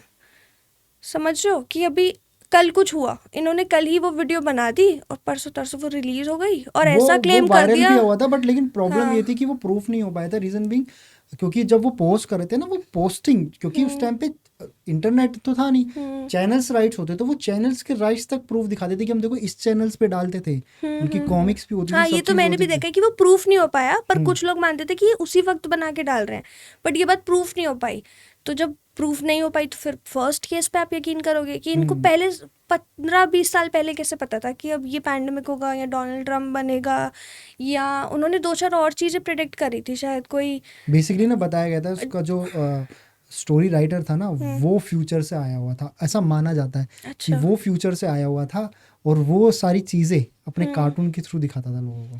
ओ, मतलब ये इसके बारे में कुछ ज़्यादा तो नहीं मैंने सुना, बट हाँ मैंने ये तो थ्योरी पढ़ी थी कि ये जो कार्टून है वो ऐसे ऐसे प्रिडिक्शंस कर चुका है सालों पहले ही, जो अब हो रहे हैं। अभी आप मुस्कान जैसे काफ़ी सारा पर्सनल कंटेंट भी बनाते हो आपके इंस्टाग्राम पे, तो उसमें मैं चाहता हूँ, उसमें 2-3 चीज़ें थी जो मेरे को अच्छी लगी थी, जो मैं चाहता हूँ आप इस पॉडकास्ट में जितना हो पाए पॉसिबल आप उतना बताओ। एक तो खासकर वो जिसको देखने पर अराउंड 100 लोग मर गए थे। अच्छा, वो मूवी वाला। हाँ। हाँ, तो एक मतलब मूवी बनी थी काफ़ी सालों पहले, एंट्रम करके, और ऐसा माना जाता है कि एंट्रम की वजह से 100 से ज़्यादा लोगों ने अपनी जान गंवा दी। तो पहले क्या हुआ, जब बहुत सालों पहले वो एंट्रम रिलीज़ हुई ना, तो वहाँ पे वो फिल्म फेस्ट पे चली थी, बहुत टाइम पुराने की बात है। तो फिल्म फेस्ट में 20-25 लोग मर गए, फिर वो काफ़ी साल तक बैन हो गई। फिर उसके डायरेक्टर्स ने, बाकियों ने बहुत अर्जी वर्जी लगाई, दोबारा से वो अब रिलीज़ वापस करी आई, मूवी। रिलीज आई। फिर जिस थिएटर में वो मूवी चल रही थी वहाँ आग लग गई, वो भी मर गए। मतलब ऐसे बहुत छोटे छोटे इंसिडेंट्स हुए जहाँ पे 100 से ज़्यादा लोग वो मूवी की वजह से मर गए, कि जब भी इनफैक्ट। वो मूवी चलाई तभी। हाँ, तभी मर गए कि और कभी कोई क्रू मेंबर मर रहा है, कभी कोई देखने वाला मर रहा है, तो बहुत ऐसे वो हो गया। और वो मूवी जिन्होंने देखी भी ना ऐसे एक्सप्लेन करा कि बहुत डिस्टर्बिंग मूवी है, कि उसको आप बैठ के देख नहीं सकते, आपका दिमाग खराब करने वाली मूवी है। वो मूवी बैन भी हो गई कई सालों तक। तो ये मतलब सुनने में अनबिलीवेबल है। मूवी तो कोई भी देख सकता है, मूवी देख के कौन क्यों मरेगा। तो जब मैंने पोस्ट करी ना, तो लोगों ने मुझे बहुत सारे कमेंट्स भी करे कि ये मूवी तो अभी 2008 में आई है, 18 में आई है, ऐसे ऐसे करके। तो तब मैंने ये बताया भी था तब कि ये जो रियल मूवी थी ना, वो तो बहुत सालों पहले आई थी। इसका रीमेक टाइप का हाँ, तो जो ये 2008 वाली मूवी ये लोग बता रहे हैं, वो तो उसका रीमेक है, वो सेकंड दूसरा, वर्जन हो हाँ गई। दूसरा वर्जन है। फर्स्ट वर्जन तो कुछ और ही था, जो अब आप देख ही नहीं सकते हो, जिसको देख के लोग मर भी गए, बहुत कंट्रोवर्सी भी हुई, बहुत हादसे भी हुए। अब तो वो बैन हो चुका है, अब तो वो कोई देख ही नहीं पाएगा। मैं एक उनका पॉडकास्ट आ रहा था राजकुमार राव का, रणवीर के शो पे।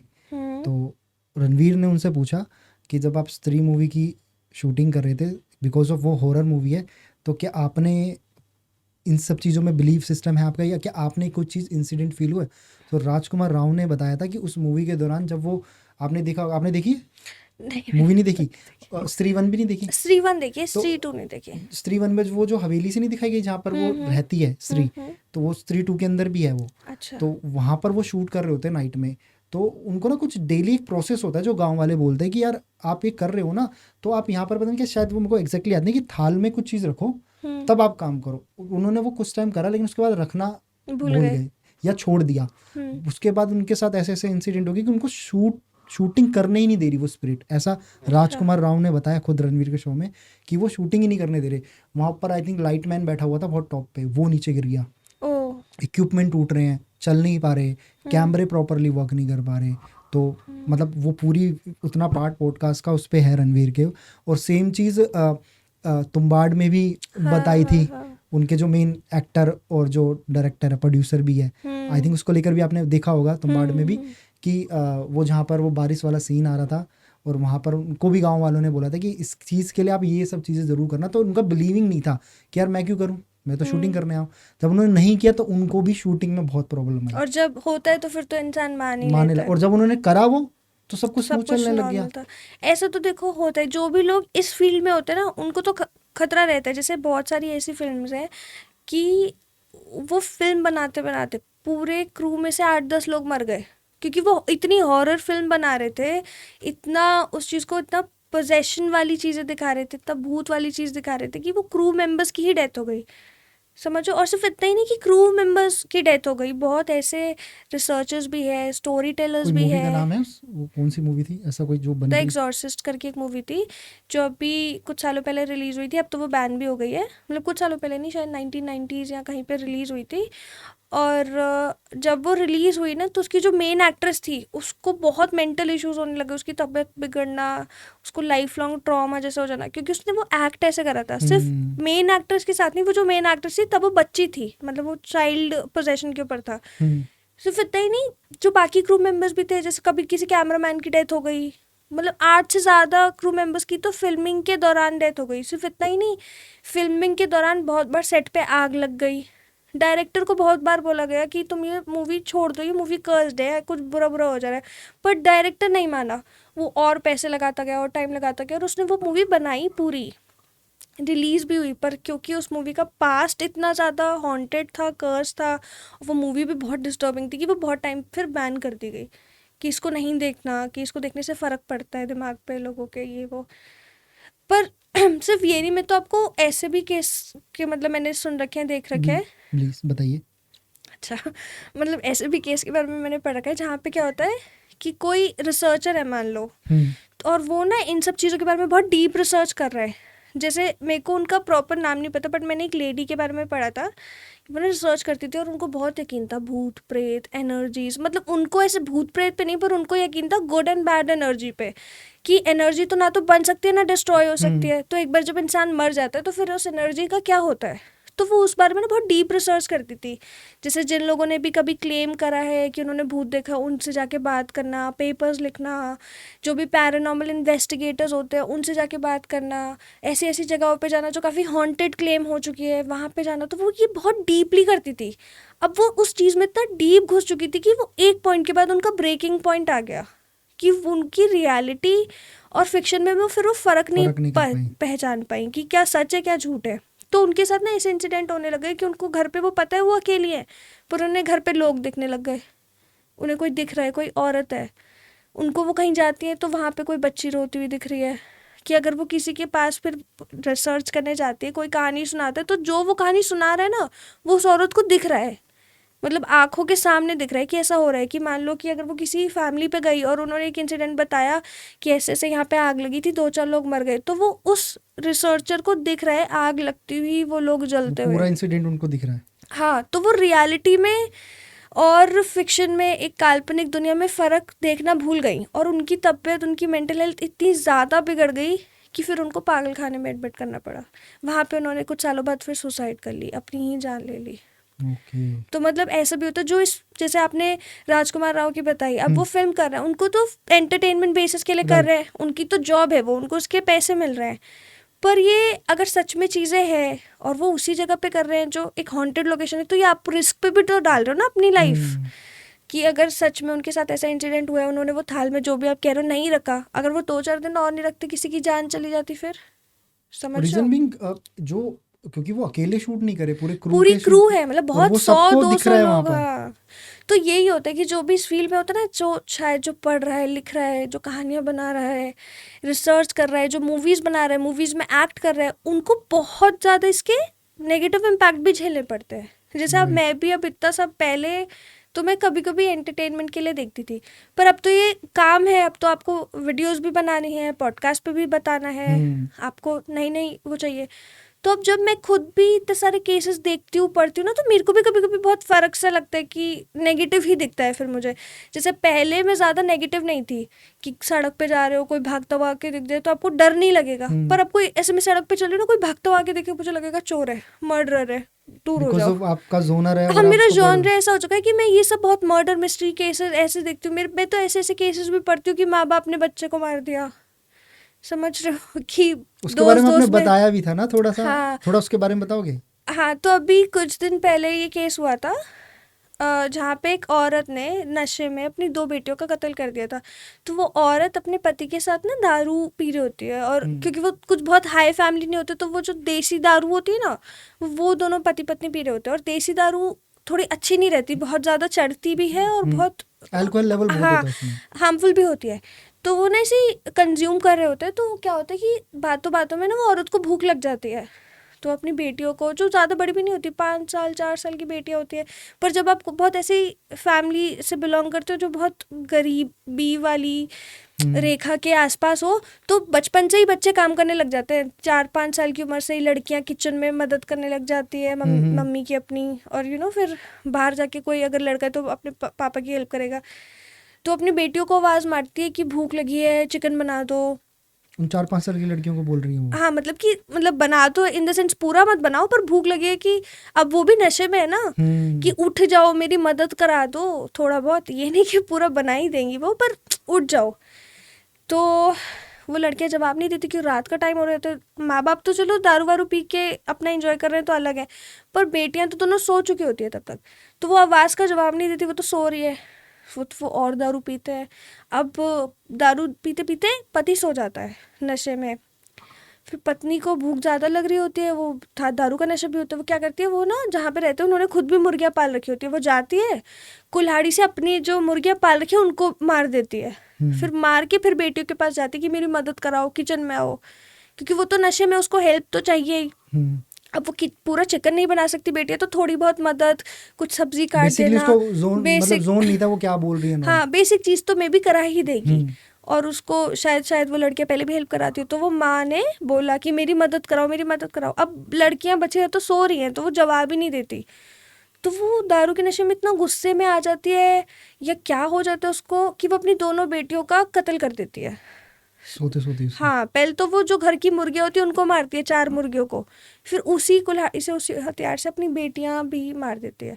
और मतलब हैरानी की बात तो है कि पति कैसे नहीं जगा, या तो ये पति पत्नी की साजिश थी, पर क्योंकि कोई चीख तो रहा ही होगा जब हमला होता है, पहली बेटी नहीं चीख पाई, तो जब दूसरी देख रही होगी तो दूसरी चीख रही होगी, इतना कैसा नशा हो गया। पर चलो, अगर वो कह भी रहा है नशा हो गया करके, बट क्या जो भी स्टोरी थी वो अभी तक रिवील नहीं हुई। पर वो क्या करता है, वो मार देती है और वो खुद भी वहीं सो जाती है, बेहोश हो जाती है, जो भी। सुबह उठ के उसका पति देखता है कि मुर्गियाँ मरी हुई है, उसकी दोनों बेटियां अब नहीं रहीं, उसकी पत्नी के ऊपर खून लगा हुआ है और पत्नी अजीब तरीके से हो बिहेव रही कर रही है। है। तो फिर वो जाता है और पुलिस में कंप्लेन करा के अपनी पत्नी को अरेस्ट करवा देता है। पर इसमें ये एंगल भी है जो मुझे लगता है कि पति का भी हो सकता है कुछ हाथ हो, हम्म। क्योंकि क्योंकि ऐसा कैसे हुआ कि पति को बिल्कुल पता ही नहीं चला, और वो सो भी गया। सो भी गया, सो भी रहा है और उठ भी नहीं रहा। हम्म। चलो बच्चों ने शायद सोते सोते आवाज नहीं लगाई, मुर्गियां तो कुछ चीखी चिल्लाई होगी, 3-4 मुर्गियां तुम मारे हो, कुछ एक्शन की आवाज आई, कुछ तो आवाज आई ही होगी राइट ना। Right right. चाहे आप कितने भी नशे में हो, आपकी नींद तो खुली जाती है ना। हम्म। पर हो सकता है मे बी शायद पर ज्यादा नशे में सो गया हो, नहीं नींद खुली हो, पर फिर नेक्स्ट डे फिर उसको रिपोर्ट करके वो औरत पकड़ी जाती है। और ये तो रियल न्यूज़, आप कहीं पे भी सर्च करोगे ना तो आपको ये दिखेगा, मदर किल 2 डॉटर्स, ऐसा ऐसा करके, सिर्फ चिकन के पीछे। चिकन के पीछे। और कितनी अजीब बात है कि चिकन के लिए बेटियों को मार दिया। ये कोई केस थोड़ी है। पर जब आप ऐसा केस हमेशा कंज्यूम करते हो, जैसे मैं अपनी बात बता रही थी कि अब ये केस मैं रेगुलर बेसिस पर कंज्यूम करती हूँ, तो मेरे को भी बहुत नेगेटिव चीज़ें ही दिखती है फिर, कि अगर मैं किसी ऑटो वोटो पे हूँ या किसी गाड़ी में हूँ और उन्होंने दूसरा रास्ता ले लिया और वो रूट मेरे को नहीं दिख रहा, तो मुझे अचानक डर लगने लग जाएगा कि ये दूसरा आपके रास्ता माइंड में क्यों, वो दूसरी फिल्म बनेगी कि हाँ ये क्यों हाँ जा ये रहा है। सेफ तो है ना, ऐसा कुछ गलत तो नहीं है ना। टैकल कैसे करते हैं इन सब चीज़ों से? मतलब जितना नेगेटिव कंज्यूम करो तो पॉजिटिव भी करो। तो पहले ना मैं इतना सब मानती तो थी, पर मैं ज़्यादा मंदिर वंदिर नहीं जाती थी या ज़्यादा पूजा पाठ में नहीं थी।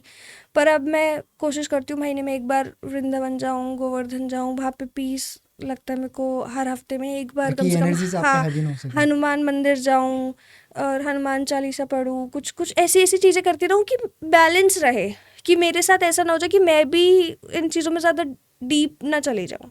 तो इसलिए, और फ्रेंड्स फैमिली के साथ टाइम स्पेंड करो, अपने अपने अच्छा करो, अपने काम से काम रखो, ज़्यादा ऐसी चीज़ों को बुलाओ मत। जैसे मैं वीडियोस भी बनाती हूँ, तो अब क्या है कि मैं जो वीडियोस बनाती हूँ वो नरेशन में ही होती है। तो बहुत लोगों ने मुझे सजेस्ट भी करा कि तू ऐसी ऐसी जगह पे जाके वीडियो बना, जैसे भानगढ़ के सामने जाके वीडियो बना, या किसी से शमशान के अंदर जाके वीडियो बना, ज़्यादा व्यूज़ मिलेंगे। पर मेरे को व्यूज़ के लिए अपनी जान थोड़ी देनी है राइट। कि मैं व्यूज़ के चक्कर में शमशान में बैठ के वीडियो बना रही हूँ कि और इवन आपने देखिए एक गेम की भी यहाँ पे बताई थी हुई ना, है। कि उस हाँ गेम को प्ले हाँ करने हाँ से आपके पास 100% भूत आता है। आएगा। तो वो गेम भी जैसे अब ये है कि मैं स्टोरी सुना रही हूँ, पर बहुत लोग मतलब वेल विशिंग टाइप में ही ऐसा सजेस्ट करते हैं कि वो गेम खेलते हुए दिखा दो। पर क्यों वैसे है क्या वो दिखाऊं? गेम? मतलब गेम तो मतलब बहुत ही अजीब ही है कि आपको एक अंधेरे कमरे में रहना होता है और वहाँ पे आपको एक गाना चलाना होता है, और जब तक वो गाना आप चल रहा सिंगल होते हो कमरे में अकेले खुद? है, अकेले रहते हो ओके। और रात के वक्त ही तो गाना चलाना होता है, और आपके हाथ में मैच स्टिक होने चाहिए। मैच? मैच स्टिक, अच्छा। Matches, okay match. मैच और स्टिक। गाना कोई भी? नहीं नहीं, एक स्पेसिफिक गाना है टिप्टो नाम से। तो आपको वो गाना चलाना है और आपको ना वो चेयर के वो चक्कर काटने होते हैं, और सारा गेट वेट सब बंद होना चाहिए, अंधेरा वंधेरा होना चाहिए, और चेयर हवा में भी उठ सकते हो। उसके पहले अगर गाना बंद हो जाए तो आप चेयर पे बैठ जाओ, आप सेफ हो। गाना मतलब कंप्लीट बंद हो जाए, हाँ, अगर in any time at any time वो गाना बंद हो गया तो आप उस चेयर पे बैठ जाओ, आप सेफ हो। पर कभी कभी ऐसा होता है वो गाना ही बंद नहीं होता, चेयर हवा में उड़ने लग गई, ऐसे भी इंसिडेंट्स हुए हैं। तो समझो, तो वो गेम थोड़ी रिस्की है। जैसे ऐसे ओइजा बोर्ड भी होता है, कुछ लोग कहते हैं ना कि ओइजा बोर्ड खेलने पे आप भूत बुला सकते हो, आप समन कर सकते हो, कि आप वहाँ पे अल्फाबेट्स लिखे होते हैं और येस और नो होता है, तो वो आपको, आप कुछ भी भूत या स्पिरिट से पूछोगे ना तो आपको आंसर मिल जाएगा देखा है येस नो मैंने। में। वो एक साइंटिफिक चीज भी दिखा रहे थे कि आपका माइंड हाँ, ऑटोमेटिकली आपका उस माइंड उसी वर्ड्स पे ऑटोमेटिकली ले करता जाता है। है। पर ठीक है, पर अब खुद क्यों ट्राई करना है? जैसे मैं लोगों को सलाह दे रही हूँ कि आप खुद भी ज़्यादा हीरो बनने के लिए मत करो, तो मैं खुद ही ऐसा क्यों करूँगी? अब चलो मैं चली गई, मैं किसी अब जो पैरानॉर्मल इन्वेस्टिगेटर्स होते हैं उनके पास इक्विपमेंट होते हैं, जो जेन्युइनली वहाँ पे जाके वीडियोस बनाते हैं ना, उनके पास वो विद्या है, वो चीज़ है, उन्हें वो नॉलेज है, उनके पास वो इक्विपमेंट्स है, उन्हें उन्हें पता अपनी है। लिमिट पता है। हाँ, उन्हें अपनी लिमिट भी पता है, और उन्हें पता है कि अगर कुछ आ भी गया तो टैकल कैसे करना है। मुझे कुछ नहीं पता इस बारे में। अब अगर मैं चली जाऊँ कि चलो वीडियो बनाऊंगी, अब वहाँ चली जाके कुछ मेरे साथ हो गया, मैं क्या करूँगी? मैं अगर किसी को, अपनी टीम को लेके जा रही हूँ, अपने फ्रेंड्स को लेके जा रही हूँ, किसी जानकार को लेके जा रही हूँ, तो मैं सिर्फ अपनी लाइफ थोड़ी, उनकी भी तो लाइफ खतरे में डाल रही हूँ। मेरे साथ नहीं हुआ, उनके साथ हो गया फिर। राइट। तो इसलिए मुझे लगता है कि मेरा नरेशन तक काफ़ी है, जहाँ पे मैं बस लोगों को सुना पा रही हूँ, बता पा रही हूँ कि ऐसी ऐसी चीज़ें हैं। ऑब्वियसली कि किसी स्टोरीज को आप रिसर्च करके और हाँ, लोगों तक वो पहुंचा पर पा रहे मैं हैं। इतना ज़्यादा डीप डाइव नहीं लेना चाहती कि मैं उस जगह लोकेशन पे जाके कि ये वो हॉन्टेड जगह है और यहाँ पे ये हुआ था और मैं आपको आके दिखा रही हूँ क्या हुआ था, ये कमरे में हुआ था, वो कमरे, इतना इतना नहीं हो पाएगा। जैसे अभी बहुत लोग वीडियोस बनाने के लिए जाते भी हैं, मतलब बहुत ही हिम्मत वाली बात है, वो जा रहे हैं, पर उनके पास वो सब नॉलेज है। और मैं सबको एडवाइस करूँगी कि वीडियोस देख के या कहानी देख के खुद मत चले जाना वहाँ पे, क्योंकि उनको नॉलेज है, उनके पास सब कुछ है। अगर उनको कुछ दिखता भी है या पता भी चलता है वो उसको टैकल कर लेंगे, पर तुम लोग नहीं कर पाओगे ना, क्योंकि तुम लोग तो नए हो, तुम्हें कुछ ऐसी नॉलेज नहीं, तुम तो एक वीडियो देख के चले गए, तो मत जाओ, क्यों जाना है। सो नाउ बिफोर कंप्लीट, जैसे आपने कुछ चीज़ें बताई हैं, आप क्या हमारे व्यूअर्स और लिसनर्स को कुछ बोलना चाहोगे जो आपको लगता है कि शायद उनके लिए थोड़ा हेल्पफुल हो, या फिर कंटेंट वाइज या एडवाइस वाइज कुछ भी?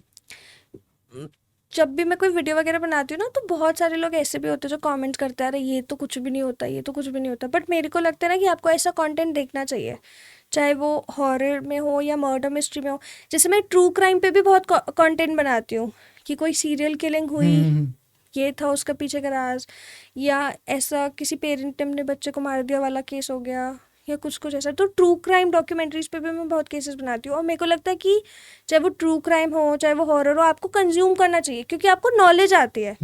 तो भगवान न करे कभी किसी के साथ ऐसा हो जाए, पर अगर आपके पास नॉलेज होगी तो आपको कुछ तो दिमाग होगा कि ऐसे करके ये नहीं वो करना, सिचुएशन में वैसे निकले तो ऐसे, हाँ तो ऐसा करना है।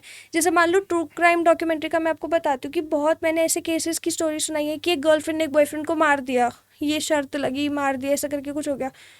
तो वो तो किसी के साथ भी हो सकता है, होता भी है कुछ लोगों के साथ। कितने अभी इंडिया में ही ऐसे केसेस आए हैं कि बॉयफ्रेंड ने गर्लफ्रेंड को मार दिया या गर्लफ्रेंड ने बॉयफ्रेंड पे हाथ उठा दिया। तो अगर आप इन सब के बारे में देखते हो ना, तो आपको पता है कि क्या रेड फ्लैग है, आपको क्या देखना है, कि अगर ये हो रहा है तो फिर भाग जाओ। और अगर भूत वाली बात है तो वो देखनी इसलिए ज़रूरी है कि मान लो कभी किसी के साथ ना हो, पर अगर कभी ऐसा कुछ पैरानॉर्मल एक्टिविटी उनको फील हो, तो अगर उन्हें पता है कि क्या करना चाहिए क्या नहीं करना चाहिए, तो वो खुद को बचा तो लेंगे। सेम चीज़ रेड फ्लैग उन्हें पता होगा, रेड फ्लैग पता होगा कि कहाँ लिमिट है, ये इसके बाद अब आगे नहीं जाना। तो मुझे लगता है कि कंज्यूम करो, पर ज़्यादा भी कंज्यूम मत करो कि फिर जाके देख रहे हो कि मैंने भानगढ़ की कहानी सुनाई और कोई आया हीरो बन के कि अच्छा मैं तो भानगढ़ के बहुत पास है, मैं जाके देखता हूँ कि मेरे घर से वो 100-200 किलोमीटर है या जितना भी है, कि मैं जाके देखूंगा और मैं बताऊंगा फिर कि सही है कि नहीं। तो अब देख तो लोगे, पर नुकसान अगर होगा तो आपका ही तो होगा, क्योंकि वीडियो बनाने वाले ने तो बना दी, उनको क्या, पर नुकसान तो आपका है। तो आप कंज्यूम करो सिर्फ नॉलेज के लिए और एंटरटेनमेंट के लिए, बट इसके लिए नहीं कि आप जाके प्रूव करोगे सबको गलत, ये मत करो। थैंक यू सो मच मुस्कान, जो आपने इतनी सारी चीज़ें हम लोगों को इस पॉडकास्ट के अंदर बताई। और अब जब आपने बताई कि केस स्टडीज़ तो आप करते ही हो, मर्डर मिस्ट्रीज हो गई है, तो हम डैम श्योर जब भी हम आपके साथ अगली बार पॉडकास्ट करेंगे तो हम रियल जो केस स्टडीज़ है ना इसको लेकर आएंगे, मर्डर मिस्ट्रीज़ को। आई थिंक ये बहुत हॉट टॉपिक है, ये भी बहुत हॉट टॉपिक है जो लोग जानना चाहते हैं। क्योंकि मैं भी जब ड्राइव करता हूँ ना, तो एक रेडियो पे एक शो आता है, पता है, आई डोंट नो, शायद आपने सुना नहीं होगा, वो भी ना murder, I think murder case studies पे ही वो शो है। वो प्रीवियसली जो आई थिंक अब से लगभग 70-80 साल पहले जो हुआ है, या हमारा देश आज़ाद होने से पहले जो केस हुए मर्डर्स के, सीरियल किलर के, उनको लेकर स्टोरीज अंग्रेजों के टाइम पे वो उसको लेकर सुनाते हैं। इतनी इंटरेस्टिंग होती है ना वो सुनने, और वो रियल है। कोई वो आई कैन अंडरस्टैंड कि हाँ वो उसमें स्टोरी बिल्ड करते हैं, बट वो इतनी इंटरेस्टिंग होती है ना, उनको सुन के इतना मज़ा आता है कि यार मतलब उस टाइम पे लोगों का क्या दिमाग था सीरियल किलर का, कि वो कैसे काम करते थे। मैं डेफिनेटली बोलूँगा, आप उसको पढ़ना, मुझे एग्जैक्टली नहीं पता, कि आज़ादी से पहले अंग्रेजों के टाइम पे एक पर्सन था जिनने लगभग 300 लोगों को मारा था। अच्छा, कोई सीरियल किलर था, और उसको आई थिंक 3 से 4 साल लगे थे अंग्रेजों की पुलिस को ढूंढने में। अच्छा, वो मिल नहीं पा रहा था। वो 300-400 लोगों को मारा था उसने अकेले ने, और वो रियल है। और उस टाइम के अखबारों में और जो भी उस टाइम पे चीज़ें होती थी वहाँ पर ये सब चीज़ें पब्लिश हुई, और इवन अब तक वो उसके काफ़ी सारे प्रूफ्स हैं जिसको लेकर मैंने सुना था। मतलब ट्रू क्राइम डॉक्यूमेंट्रीज तो ऐसी ही इतनी हॉरिफिक होती है कि आप सुन के देख के डर जाओगे। जैसे आपको शायद डामर केस पता होगा। डामर मुझे मतलब शायद वैसे नहीं पता है, नाम से नहीं आ रहा होगा, लेकिन शायद सुना। इस पे नेटफ्लिक्स पे डॉक्यूमेंट्री और सीरीज भी है। तो क्या है कि एक आदमी है एंड वो क्या करता है कि वो क्लब्स में जाता है, जो थोड़े गे क्लब्स होता है, मेन क्लब्स होते हैं उनमें जाता है, वहाँ पे किसी आदमी को पकड़ेगा और उससे थोड़ा फ्लर्ट करेगा, उसको अपने फ्लैट पे लेके जाता था और फिर उसको ना मार देता था और फिर उसको उसके बॉडी पार्ट्स को कंज्यूम करता था, मतलब खाता था उसकी बॉडी पार्ट्स को। एक सेल मतलब एक उसके पास एक वो था, जैसे बहुत बड़े से वो टब्स वगैरह नहीं आते, हम्म। उधर डाल के रख देता था, उनको खाता था उनकी लाइफ उनकी बढ़ाने के लिए, उनके लाइफ। पार्ट्स के। हाँ, पार्ट्स की ज़्यादा जल्दी सड़े ना करके, हम्म। या उसको कहीं बाहर फेंकने की जरूरत ना। तो उसने ऐसे शायद 17-18 पता नहीं कितने लोगों को मारा होगा, जिसमें ऐसे भी बच्चे थे जो 13-13 साल की उम्र के बच्चे थे। उस पर केस भी हुआ था। मतलब वो सिर्फ आदमियों पे ही हमला करता था, बिकॉज वो थोड़ा उसका इंटरेस्ट आदमियों में ज़्यादा था, तो वो आदमियों पे ही हमला करता था। वो वैसे क्लब्स में जाके अपने टारगेट्स को ढूंढता था। एक बच्चे के साथ तो इसने ऐसा करा कि कोई 14 साल का लड़का था, तो उसको वो अपना ना स्लेव बनाना चाहता था, कि ऐसा स्लेव जो जिसका दिमाग ना चलता हो। तो हम्म। उसने क्या करा उस बच्चे के साथ, उसके दिमाग में एक मतलब एक ऑब्जेक्ट से छेद करने की कोशिश करी, सो दैट उसका दिमाग पूरी तरीके से फंक्शन ना करे और वो हम्म। बस जो नॉर्मल बेसिक चीज़ होती है ना, सोना, सुन ले खाना कर ले, पीना, हाँ। बस इतना नॉर्मल कर सके। तो ये भी एक ट्रू क्राइम केस ही है। अब उसका मतलब एग्जैक्टली नाम आपने क्या बताया था अभी? डामर, जेफरी डामर। डेफरी जामर, इसी नाम, जेफरी डामर। इसी नाम से ही वो नेटफ्लिक्स पे सीरीज है। नेटफ्लिक्स पे सिर्फ डामर डालोगे ओके ना, DH करके, तो आ जाएगा। ओके। आई थिंक तो इसकी जब लोग देखेंगे तो फॉर श्योर देखेंगे जरूर, जिनको हाँ, इंटरेस्ट है। मतलब सीरीज इतनी हॉरिफिक है। वो उसके बचपन से दिखाते कि वो थोड़ा बचपन से ही ना साइकोटिक बिहेवियर था उसका, कि वो पहले बचपन में क्या करता था, डेड एनिमल्स की बॉडी को काट के देखता था क्या है अंदर।